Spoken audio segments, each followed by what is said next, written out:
Yes, absolutely. So as I said, given advancements in AI, e-commerce, and everything. So one thing that I've really found quite interesting is these AI-driven chatbots and virtual assistants. As I think every organization they do have a website on a that you would expect that they will have a website. And I think I always tell this to my teams as well, that the website is your nth employee. When, or perhaps if you're, let's say, working in a particular geographical territory, chances are that at one particular time your employees will be, let's say, resting. If it's a night, they will be sleeping, right? That is when your nth employee will should be awake, because there is a chance that one customer might want to get some information. So how do you ensure that you are able to service enough information in order to ensure that that customer is engaged and is ready to be serviced as soon as an employee is able to get the demand or whatever the request is coming in. So I think the advancements in AI, these driven chatbots and virtual assistants, that is very, very key, where you just do not have a kind of a very textual based menu popping up every now and then. Okay, this.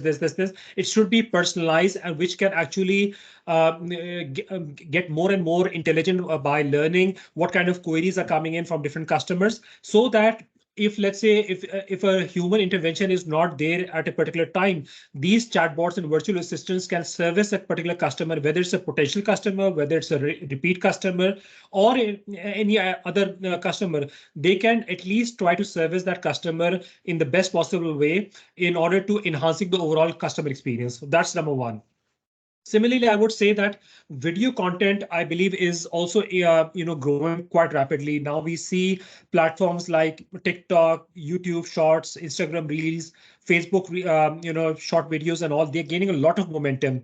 Even on Twitter as well, you have these spaces and all. So there's a lot of opportunity for different brands to take advantage of these different platforms in order to interact, especially the younger demographics who are pressed with time and all. They are actually more attuned to consume bite-sized information as well. So study these platforms in detail. It's not just saying that, okay, I will put up something on a reel and it will get it will get me the kind of engagement that I need. You need to really study. Not every content can be replicated for another platform. LinkedIn has its own kind of specific audience and specific kind of messaging. Similarly for Facebook, TikTok, Instagram, and all. So there are, and I'm sure there must be many others in different parts of the world. So please study, not take every platform for granted that, okay, one size fits all for all strategy will not apply. So that's number two.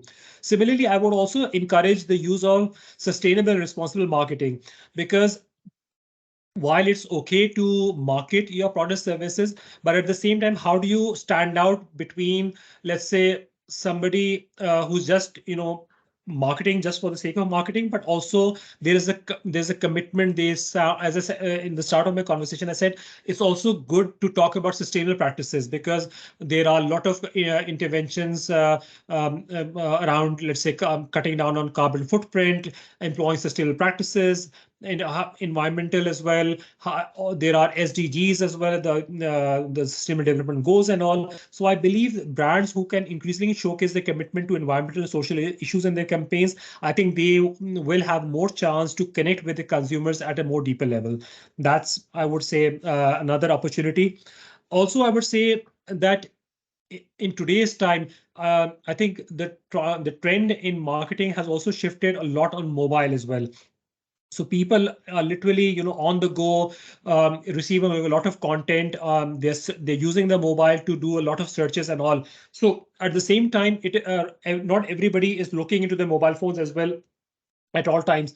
You can also use voice search optimization as well in order to get something good. So you have Google Assistants, you have Amazon, and you have Apple and all who are continuously optimizing their voice search algorithms and all. So brands who are adapting their SEO strategies and all try to include some conversational keywords and phrases that align with how people speak and all, different tones, different languages and all. So I think that will also be a game changer as to how they can utilize search optimization in order to strengthen their brand recognition and recall.